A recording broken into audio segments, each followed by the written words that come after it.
এক বৃষ্টির রাতে হাইওয়ে হঠাৎ করে একটি কারের অ্যাক্সিডেন্ট হয়। দুর্ঘটনাস্থলেই একটি ছেলে চলে যায়, কিন্তু কিছুক্ষণ পরে সে আবারও ফিরে আসে। দুর্ঘটনার সেই স্পটে কি হয়েছিল, আর সেটা কি সত্যি কোনো অ্যাক্সিডেন্ট ছিল নাকি খুন, আর যদি হয়েও থাকে সেটা কি করে? এই সব কিছুই ধামাচাপা পড়ে যায় সেই বৃষ্টির রাতেই। কিন্তু 9 বছর পর আরও একটি সাধারণ দুর্ঘটনা থেকেই পুরাতন সেই রহস্যের জাল ধীরে ধীরে আবারও বের হতে শুরু করে। আসলে আমরা মানুষরা একে অপরকে কতটুকু চিনি? মুভির রহস্য যতই ভেতরে যেতে শুরু করবে ততই মনে হবে যে আমরা আসলেই মানুষরা একে অপরকে চিনি না। আমাদের আশেপাশে সবাই আসলে এক একজন মুখোশ পরে রয়েছে। তো আশা করি এই সাসপেন্স থ্রিলার মুভিটা আপনাদের অবশ্যই ভালো লাগবে। তো আজ এক্সপ্লেন করতে যাচ্ছি তাইওয়ান ভাষায় মুক্তি পাওয়া অসাধারণ সাসপেন্স আর থ্রিলারে ভরা মুভি হু কিল্ড কক রবিন। আসলে এই মুভির নামটি নেওয়া হয়েছে ইংলিশ একটি ছড়া থেকে, আর এই ছড়ার সারমর্ম হচ্ছে একজন অপরাধ করলেও বাকিরাও নির্দোষ নয়। মুভির শুরুতেই মাঝরাতে হাইওয়ের মধ্যে একটি গাড়িকে দাঁড়িয়ে থাকতে দেখা যায়। গাড়িটা ছিল ওয়াংয়ের।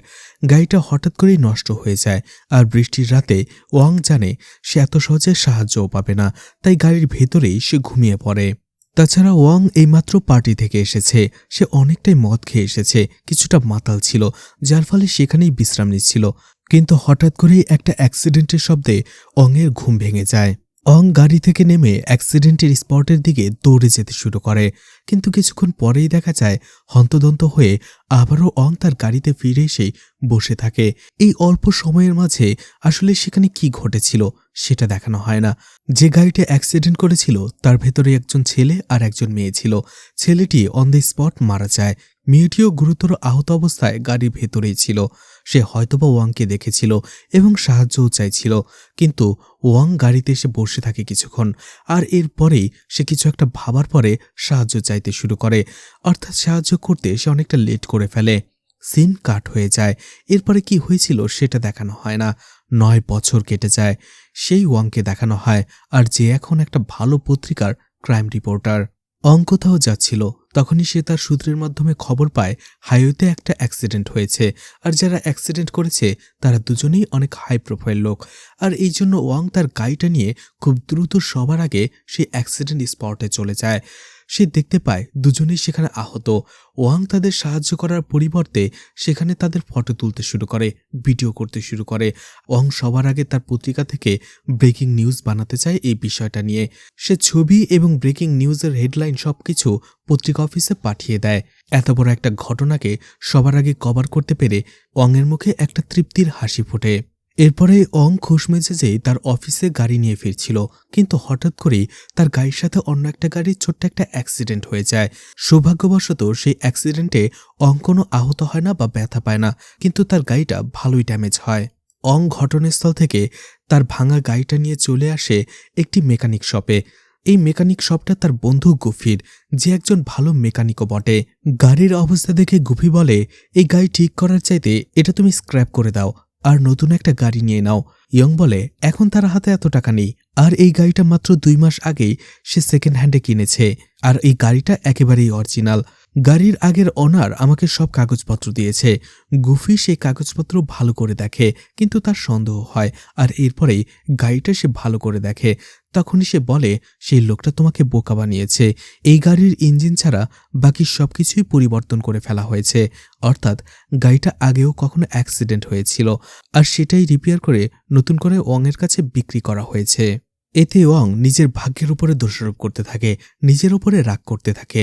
আর এরপরেই সেই গাড়ির ইঞ্জিন নাম্বার নিয়ে ওয়াং চলে যায় তার পুলিশ বন্ধু টনির কাছে। ওয়াং টনিকে বলে ইঞ্জিন নাম্বার থেকে এই গাড়ির ওনারকে খুঁজে বের করার জন্য। ওয়াংয়ের মনে হতে থাকে যে একে তো সেই ওনার তাকে ঠকিয়েছে, সেখান থেকে সে জরিমানা নেবে, কিন্তু এর জন্য প্রমাণ দরকার। আর দ্বিতীয়ত হয়তোবা সেই অ্যাক্সিডেন্টে কারো মৃত্যু হয়েছে, সেখান থেকেও এটা লুকিয়ে ফেলা হয়েছে, আর এই জন্যই অং এই গাড়ির পুরো ডিটেলস বের করতে চায়। টনি বলে ঠিক আছে। এরপরেই টনি তার জুনিয়র ম্যাসনকে ডাকে এবং সেই গাড়িটার ডিটেলস বের করতে বলে। এরপরে অংকে তার নিউজপেপার অফিসে দেখা যায়। অং এবার একটি পলিটিক্যাল স্ক্যান্ডালে কাজ করছিল, যেখানে একজন বড় রাজনীতিবিদ একজন মডেলের সাথে জড়িয়ে পড়েছিল অনৈতিক সম্পর্কে, আর সেটাই তারা তাদের পত্রিকায় ছাপবে। কিন্তু অংয়ের বস চিউ তাকে বলে যে কোনো নিউজ কভার করার আগে তার ইনফরমেশনগুলো প্রমাণগুলো সে যেন ডাবল চেক করে নেয়।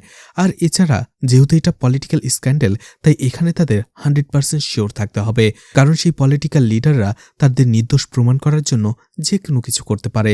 কিন্তু অং বলে সে সবকিছু করে ফেলেছে। আর এই পলিটিক্যাল স্ক্যান্ডালটা ছিল তাদের, যারা সেদিন রাতে একটি গাড়িতে অ্যাক্সিডেন্ট করেছিল এবং সেই নিউজটা কভার করেছিল অং। আর সেখানে সেই গাড়িতে সেই পলিটিক্যাল লিডার এবং সেই মডেলকে একসাথে দেখা গেছে। অং খুবই ভালো একজন ক্রাইম রিপোর্টার ছিল, আর এই জন্য তার বস চিউ তাকে ভরসা করত। আর কিছুদিন আগে অংয়ের সে প্রমোশনও করিয়েছে। অন্যদিকে অং ও চিউকে নিজের আইডল মানত। অংয়ের অফিসে অংয়ের একজন সিনিয়র ছিল, ম্যাগি। আর এই ম্যাগির উপরে ওয়াং অনেকদিন ধরেই ক্রাশ খেয়ে বসে আছে। সে তাকে পছন্দ করে, কিন্তু সে তার ভালোবাসার কথাটা ম্যাগিকে বলতে পারে না, কারণ ম্যাগি বিবাহিত। আর এই জন্য তাদের এই ভালোবাসার সম্পর্কটা এতদিন পরেও ওয়ান সাইডেড রিলেশনশিপ হিসেবেই থেকে গেছে। এদিকে তারা সেই স্ক্যান্ডালটা তাদের পত্রিকায় ছাপিয়ে দেয়, যেটা ব্যাপকভাবে সাড়া ফেলে। এদিকে এক পার্টিতে অং আবারও মনোমুগ্ধকর হয়ে ম্যাগিকে দেখতে শুরু করে। সেই রাতেই দেখা যায় ম্যাগি অংয়ের কাছে লিফট চায়। তারা দুজনেই গাড়িতে যাচ্ছিল কোথাও। ম্যাগির সব সত্যি জানা সত্ত্বেও অং তাকে প্রপোজ করে বসে।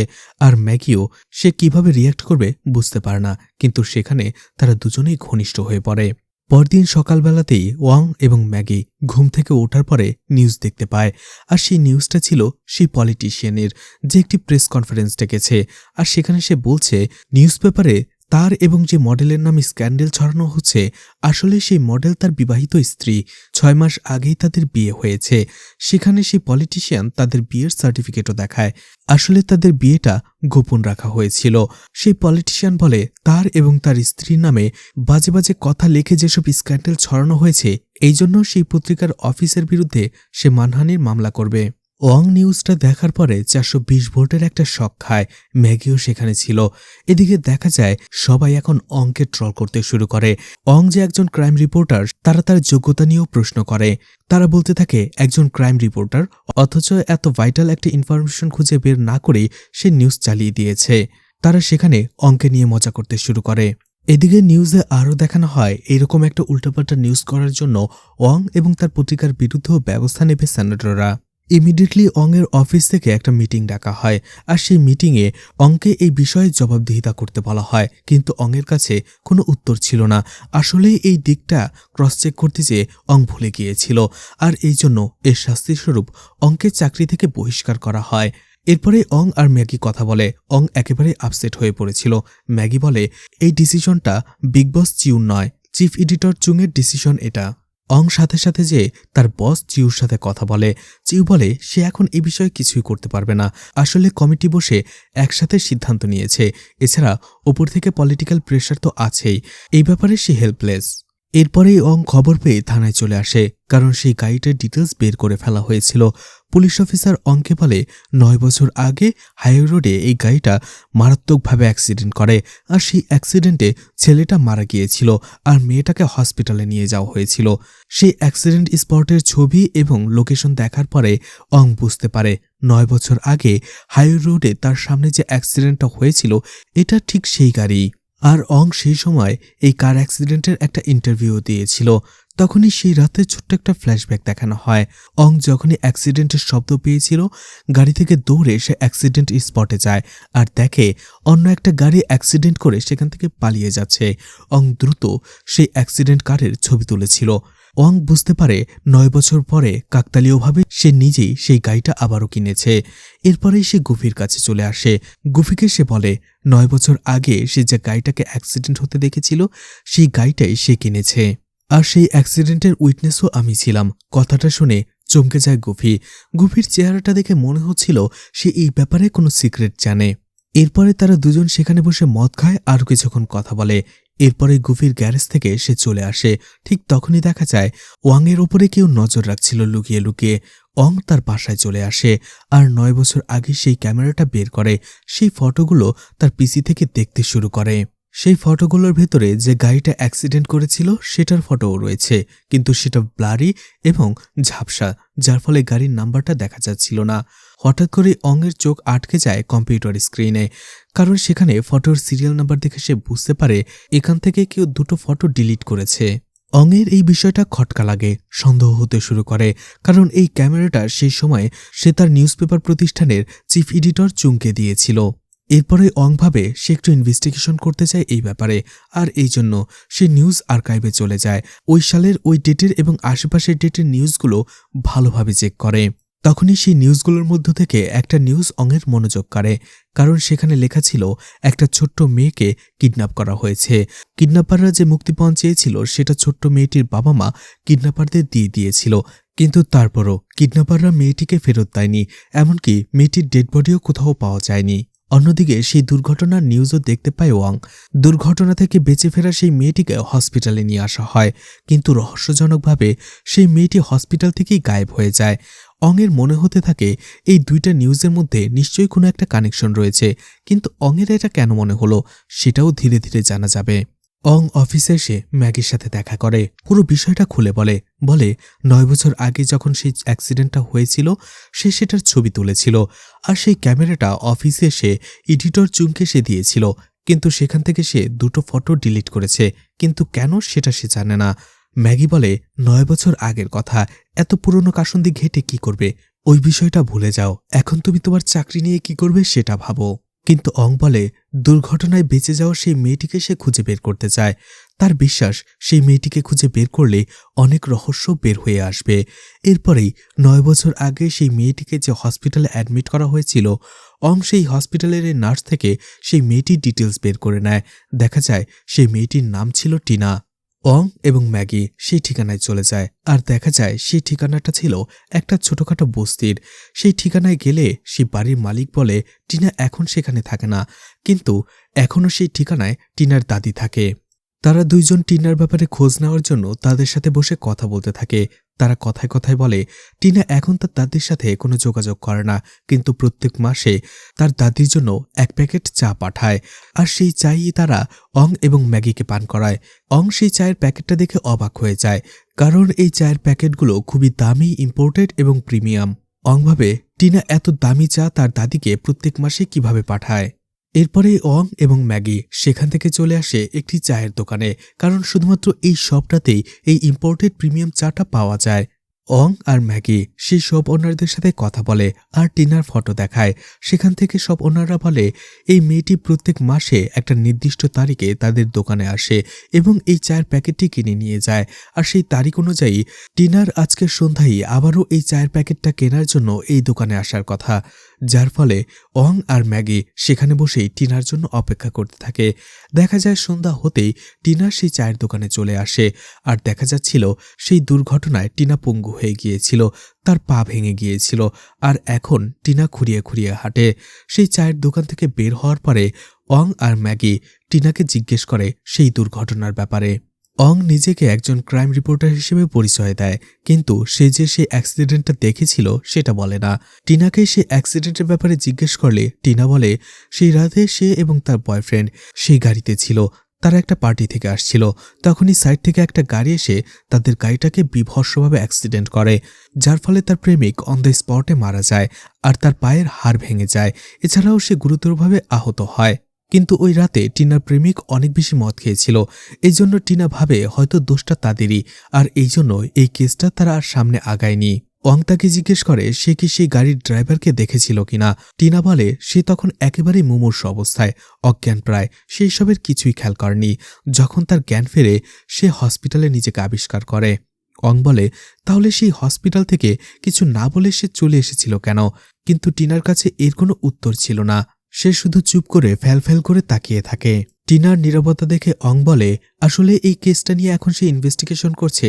সে চাইছে ওই সময়টাতে যে গাড়িটা অর্থাৎ যে লোকটা অ্যাক্সিডেন্ট করেছিল তাকে সাজা দেওয়ার জন্য, কিন্তু টিনা বলে 9 বছর আগে ঘটে যাওয়া তার জীবনের সেই দুর্বিষহ স্মৃতি সে মনে করতে চায় না। এজন্য টিনা চুপচাপ সেখান থেকে চলে যায়। সেখান থেকে আসার সময় ম্যাগি অংকে বলে তুমি তো বলেছিলে মেয়েটিকে খুঁজে পেলে তুমি কোনো রহস্য খুঁজে বের করতে পারবে, কিন্তু কেসটা তো একেবারেই সাদামাটা ছিল, তুমি এই বিষয়টা এখানেই বাদ দাও। কিন্তু অং বলে না, এখনও তার মনে অনেক প্রশ্ন আছে, আর সেগুলোর সে উত্তর খুঁজে বের করবেই। অং বাসায় এসে আবারও সেই কেসটা স্টাডি করে। তখনই টিনার বয়ফ্রেন্ডের অটোপসি রিপোর্টে দেখা যায় যখন সে ড্রাইভিং করেছিল সে একদমই ড্রিঙ্কস করেনি। তখন অং ভাবে তাহলে টিনা তাদের এত বড় একটা মিথ্যে কেন বলল। তখনই দেখা যায় টিনা অং এর ভিজিটিং কার্ড থেকে তার নাম্বার নিয়ে তাকে কল করে। টিনা অংকে বলে সে এখন শান্তির জীবন কাটাচ্ছে। অং যেন 9 বছর আগে সেই পুরনো কাসন্দি ঘেটে তার জীবনটাকে আবারও দুর্বিষহ করে না তোলে। জীবনের সেই যন্ত্রণাময় এবং কালো অধ্যায়টা সে ভুলে গিয়েছে, সেটা আর সে মনে করতে চায় না। অং কিছু বলতেই যাবে ঠিক সেই সময়টাতে দেখা যায় টিনাকেও কেউ কিডন্যাপ করে নিয়ে যায়। টিনার চিৎকার শুনতে পায় অং, কিন্তু টিনার বাড়ি কোথায় সেটা অং জানত না, এই জন্য ওই সময়ে সে তাকে সাহায্য করতে পারে না। পরদিন সকালবেলাতেই অং চলে আসে আবারও সেই চায়ের দোকানে, আর সেখান থেকে টিনার ঠিকানা খুঁজতে শুরু করে। তখনই সেই স্বপনার বলে টিনা তাদেরই পরিচিত একজন এজেন্টের কাছ থেকে একটি ফ্ল্যাট কিনেছিল, আর এখন সে সেখানেই থাকে। সেই এজেন্টের সাথে যোগাযোগ করে অং, আর সেখানে সেই এজেন্টের কাছ থেকে অং জানতে পারে টিনা একটি ফ্ল্যাট নয় বরং পুরো একটি বাড়ি কিনেছিল সে। অং সেই বাড়িতে চলে যায়, আর টিনা যে ফ্ল্যাটে থাকতো সেখানে যায়। দেখা যায় ফ্ল্যাটের ভেতরে টিনা ছিল না, কিন্তু টিনার সব জিনিসপত্র ছিল। আর ঠিক ওই সময়টাতে সে দেখতে পায় ওই ফ্ল্যাটেরই জানলা দিয়ে কেউ বের হয়ে যাচ্ছে। অং দৌড়ে তার পিছু করে, কিন্তু সেই লোকটা দৌড়ে গাড়িতে উঠে চলে যায়। ওয়াং সেই গাড়ির নাম্বারটা দেখে, কিন্তু সেটাও ছিল ফেক। এদিকে টিনাকে দেখা যায় যাকে টর্চার করা হয়েছিল এবং তাকে হাতকড়া পরিয়ে কোথাও এক জায়গায় বেঁধে রাখা হয়েছিল, কিন্তু দেখা যায় টিনা একটা পিনের সাহায্যে সেই হাতকড়া খুব নিখুঁতভাবে খুলে ফেলছিল। টিনার এই স্কিল দেখে বোঝা যাচ্ছিল হয়তোবা টিনা আগে এমনই কিছু একটা করত। টিনা সেখান থেকে তার ফোনটা নিয়ে সাথে সাথে ওয়াংকে কল করে। টিনা তাকে সাহায্য করতে বলে, কিন্তু টিনা আরও কিছু বলার আগেই সেখানে সে কিডন্যাপার চলে আসে আর টিনার কাছ থেকে ফোনটা নিয়ে নেয়। টিনা চিৎকার করে ওঠে, অং সেই চিৎকার ফোন থেকেই শুনতে পায়। অং এরপরেই তার পুলিশ বন্ধু টনির কাছে চলে আসে আর সেই নাম্বারটার লোকেশন ট্রেস করতে বলে। এছাড়া টিনার সেই কলের রেকর্ডটাও সে টনিকে শোনায়। সবকিছু জানার পরে টনি বলে সে অংকে সাহায্য করবে। রাতের বেলা অং বাড়ি ফিরে আসে, আর সেই ছবিগুলো সে ভালো করে আবারও দেখে। অ্যাক্সিডেন্ট স্পটের ফটো। তখনই একটা ফটোতে চোখ আটকে যায় অংয়ের। সেই ফটোতে রাস্তার সাইডে লাগানো একটা মিরর ছিল, আর সেই মিররে সেই গাড়িটাকে কিছুটা স্পষ্টভাবে দেখা যাচ্ছিল, যে গাড়িটা টিনাদের গাড়িকে অ্যাক্সিডেন্ট করেছে। আর সেই মিররে সেই গাড়িটার নাম্বারটা অনেকটা স্পষ্টভাবে দেখা যাচ্ছিল, শুধুমাত্র একটা নাম্বার ছাড়া। এরপরেই অং সেই নাম্বারটা লেখে, আর শেষের নাম্বারটা সে নিজে অনুমান করে 5 থেকে 7টা নাম্বার বের করে। আর এরপরে সে দৌড়ে থানায় চলে আসে, কিন্তু টনি তখন সেখানে ছিল না। এজন্য অং ম্যাসনের সাথে দেখা করে এবং তাকে সাহায্য করতে বলে, কিন্তু ম্যাসন বলে তার হায়ার অফিসারের পারমিশন ছাড়া সে কিছুই করতে পারবে না। অং তাকে অনেক কষ্টে পটায় আর বলে এই নাম্বারের গাড়িগুলোর ইনফরমেশন তাকে বের করে দেবার জন্য। ম্যাসন একটু পরেই সেই গাড়ির ডিটেলসগুলো ওয়াংকে দিয়ে দেয়। অং যখনই সেই ডিটেলসগুলো খেয়াল করে সে অবাক হয়ে যায়, কারণ সেই গাড়িগুলোর মধ্যে একটা গাড়ি ছিল তার বস চিউর। এদিকে চিউকে ফোন করে জানানো হয় তাকে ক্যাবিনেট মিনিস্টার হিসেবে সিলেক্ট করা হচ্ছে। এদিকে অংয়ের চিউকেই সন্দেহ হতে থাকে, কারণ অ্যাক্সিডেন্টের পরে সেই ক্যামেরাটা সে চিফ এডিটর চুংকে দিয়েছিল, আর চুং সেখান থেকে 2টো ফটো ডিলিট করেছিল। এটার কারণ এটাই হতে পারে যে চিউ হয়তোবা সেই অ্যাক্সিডেন্টে জড়িত। তাই সে কনফার্ম করতে চাইছে যে তার বস চিউর গাড়িটাই কি সেদিন অ্যাক্সিডেন্ট করেছিল কিনা। এদিকে অংয়ের একটা পয়েন্ট মনে পড়ে যায়, সে চলে যায় গুফির কাছে, কারণ তার বস চিউ তার সকল গাড়ির সার্ভিস এবং রিপেয়ারিং গুফির কাছ থেকেই করায়। 9 বছর আগে চিউ যদি সেই গাড়িটা অ্যাক্সিডেন্ট করে থাকে তাহলে নিশ্চয়ই তার গাড়িরও কিছুটা ড্যামেজ হয়েছে, আর তখন সে নিশ্চয়ই গুফির কাছে এসেছে সেটা রিপেয়ার করার জন্য। কিন্তু অং যখনই গ্যারেজে আসে সে অবাক হয়ে যায়, কারণ গুফিকে কেউ খুন করে রেখে গিয়েছিল। চিউর প্রতি অংয়ের সন্দেহটা তীব্র হয়। কিছুক্ষণ পরেই চিউ সেখানে চলে আসে। ওয়াং তাকে বলে সে জেনে গিয়েছে সেই রাতে ব্ল্যাক মার্সিডিসটা চিউরই ছিল, আর চিউ সেই গাড়িটা অ্যাক্সিডেন্ট করে সেখান থেকে পালিয়ে আসে। তখন চিউ বলতে শুরু করে আসলে সেই রাতে কি হয়েছিল। সেই রাতের আগের দিনই সে তার ব্ল্যাক মার্সিডিসটা গুফির গ্যারেজে রেখে গিয়েছিল সার্ভিসিং করানোর জন্য, কিন্তু গুফির তার মার্সিডিসটা নিয়েই একটি মেয়ের সাথে প্রাইভেট সময় কাটাতে এবং মজা করতে গিয়েছিল। আর সেখান থেকে ফেরার সময় গুফি সেই অ্যাক্সিডেন্টটা করে। গুফি সেই রাতে অনেক মদ খেয়েছিল, যার ফলে গুফি ভয়ে সেখান থেকে পালিয়ে আসে। আর যেন এই ঘটনাটা আমি জেনে না যাই, এই জন্যই গুফি আমার গাড়ির নাম্বার প্লেটটা অন্য একটা ব্ল্যাক মার্সিডিস গাড়ির সাথে বদলে ফেলে, কিন্তু তারপরেও আমি সেটা চিনে ফেলি। অবশেষে গুফি আমার কাছে সব কথা স্বীকার করে। আর এরপরে 9 বছর পরে যখন তুমি আবারও সেই কেসটা ইনভেস্টিগেশন করলে, তখন গুফি তোমার পিছু করতে শুরু করে। আর তখনই সে টিনার দেখা পেয়ে যায়, যাকে সেই রাতে গুফি অ্যাক্সিডেন্ট করেছিল। এই জন্য টিনাকে সরি বলার জন্য সে টিনার বাসায় চলে যায়, কিন্তু সে দেখতে পায় টিনা সেখানে নেই। আর ঠিক ওই সময়টাতে তুমি টিনার বাসায় চলে গিয়েছিলে, যার জন্য টিনার ঘর থেকে গুফি পালিয়ে চলে এসেছিল। আর এরপরেই দেখা যায় পুলিশ সেখানে চলে আসে আর গুফির মৃত্যুটাকে আত্মহত্যা বলে চালিয়ে দেয়।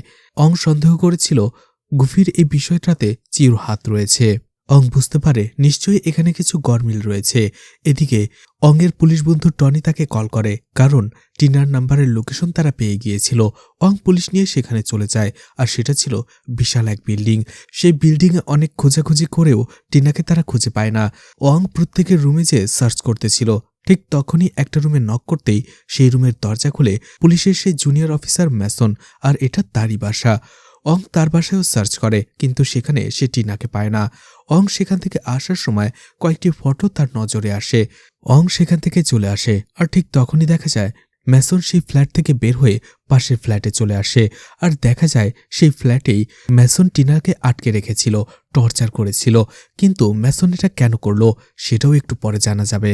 এদিকে গুফির মার্ডারটা কেন হয়েছে, কিভাবে হয়েছে সেটার জাজ করার জন্যই সেই গ্যারেজে চলে আসে ওয়াং। কিন্তু সেখানে আসতেই সে গুফির পরিবারের কিছু ছবি দেখতে পায়, যেগুলো গুফি সেখানে রেখেছিল টানিয়ে। ছবিগুলো দেখতেই ওয়াংয়ের মনটা খারাপ হয়ে যায়। গুফির কথা মনে পড়ে যায় তার, যেখানে কয়েকটা ছবিতে অংয়ের চোখ আটকে যায়, কারণ সেই ছবিগুলো ছিল গুফির এঙ্গেজমেন্টের, আর সেই ডেটটা ছিল সেই অ্যাক্সিডেন্টের রাতের ডেট। অং ভাবে তার মানে ওই রাতে গুফি শহরেই ছিল তার এঙ্গেজমেন্ট অনুষ্ঠানে। আর গুফি যদি তার এঙ্গেজমেন্ট অনুষ্ঠানেই থাকে, তাহলে সেই একই সময়ে গুফি শহর থেকে এত দূরে পাহাড়ি রাস্তায় কি করবে? তার মানে চিউ তাকে মিথ্যে বলেছে। এরপরে ইয়ং চিউর গাড়িকে ফলো করতে থাকে। তখনই সে জানতে পারে ম্যাগির সাথে চিউর একটা অবৈধ সম্পর্ক আছে, আর তারা সেখানে ঘনিষ্ঠ হয়েছিল। আর তাদের দুজনের কথা থেকে আমরা জানতে পারি ম্যাগি সেই রাতে কারের ভেতরে অংয়ের সাথে যে ঘনিষ্ঠ হয়েছিল সেটা চিউরের একটা প্ল্যান ছিল। আসলে অং যখন থেকে 9 বছর আগে সেই অ্যাক্সিডেন্টের ইনভেস্টিগেশন শুরু করেছে, আবার তখনই চিপ একটা বিষয় নিয়ে ভয় পেয়ে গিয়েছিল। আর এই জন্য সে ম্যাগিকে অংয়ের সাথে ক্লোজ হতে বলেছিল, যাতে অং ম্যাগিকে সব কথা শেয়ার করে। এছাড়া ম্যাগি চিউর সাথে তার সম্পর্ক কাজে লাগিয়ে সেই নিউজপেপারের চিফ এডিটর হতে চাইছিল। কিন্তু চিউ জানত ম্যাগির মধ্যে এত ট্যালেন্ট ছিল না যে একটা নিউজপেপারকে সে চালাতে পারে। আর এই জন্য সে অন্য একটা পোস্টের ব্যবস্থা করে দেয় ম্যাগিকে, কিন্তু ম্যাগি এতে একেবারেই সন্তুষ্ট ছিল না।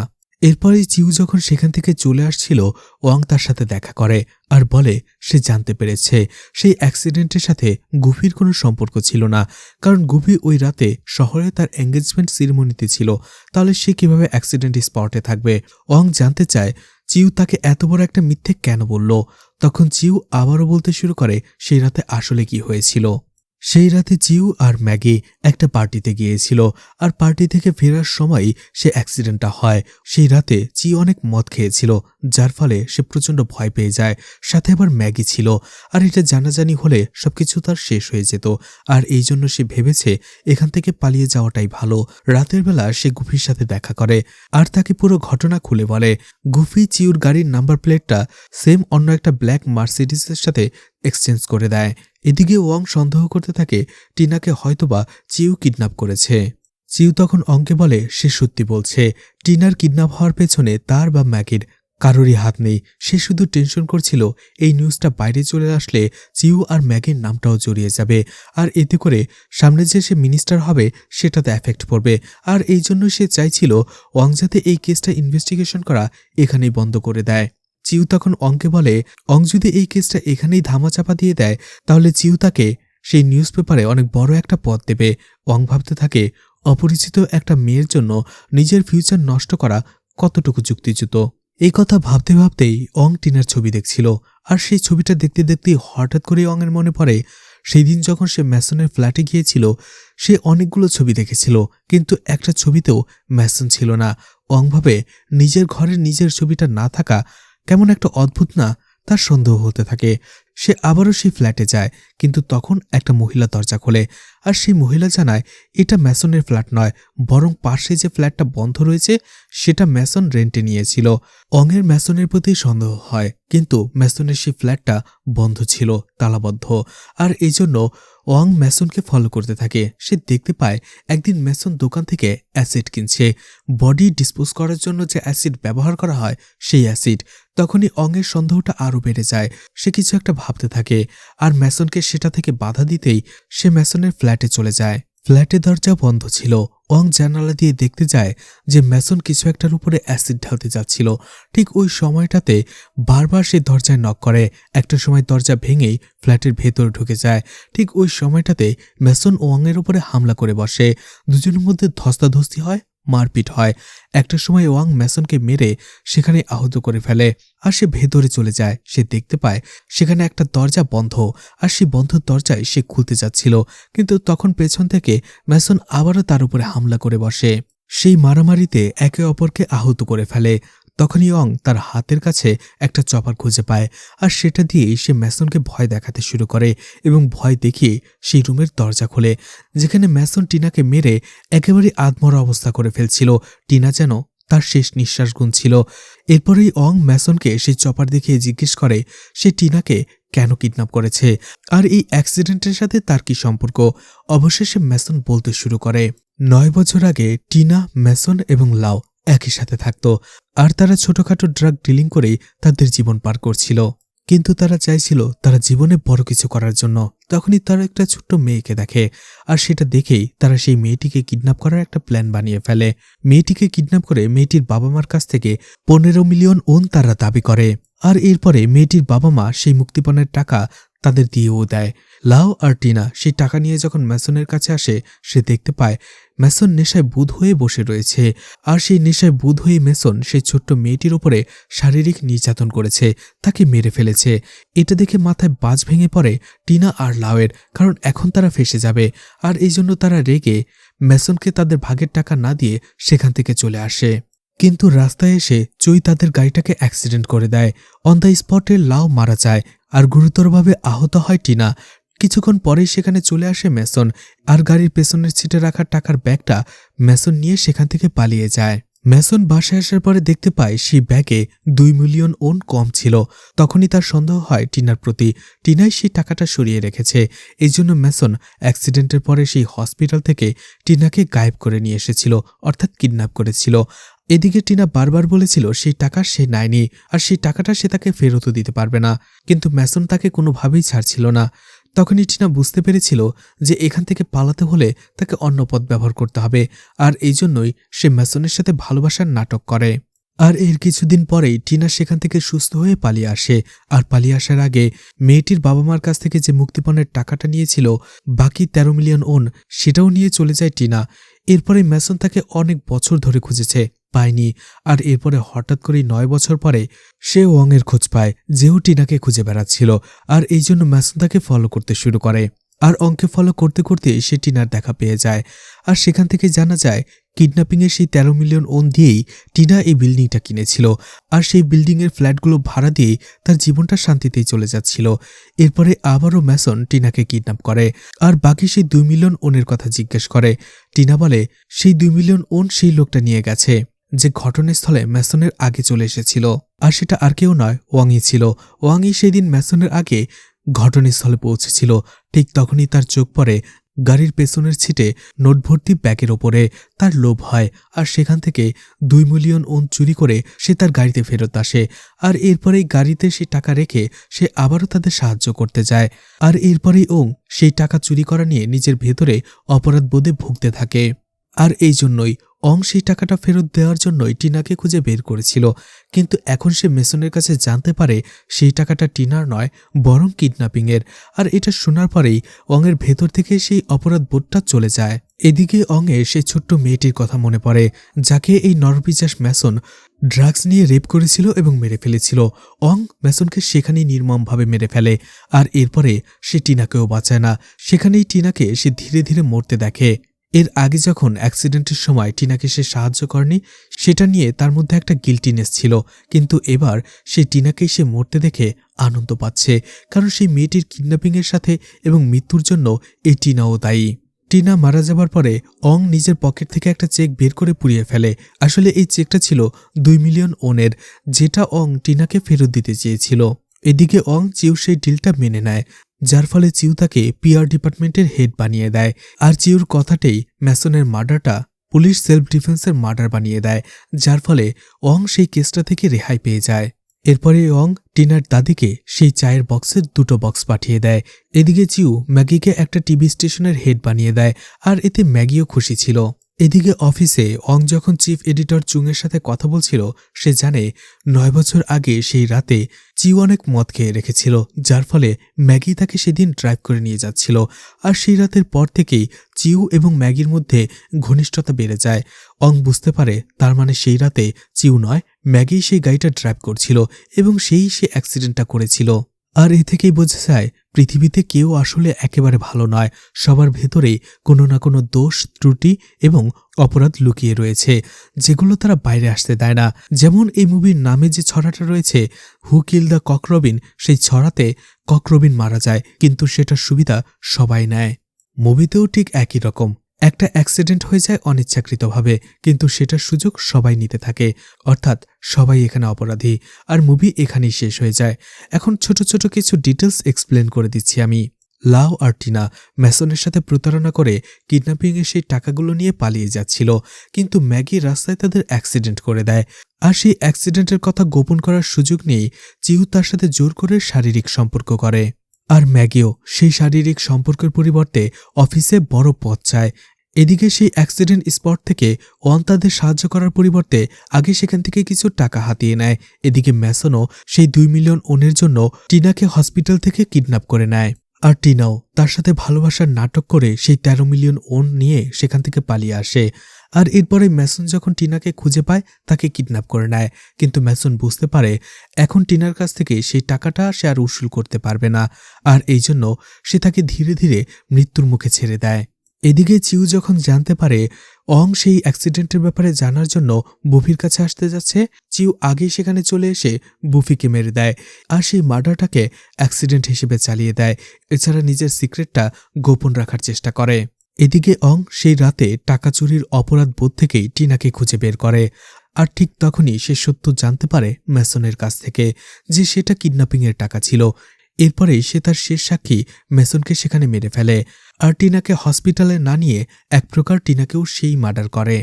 তো এখন আপনারাই কমেন্টে বলুন এই মুভির সবথেকে বড় অপরাধী কে।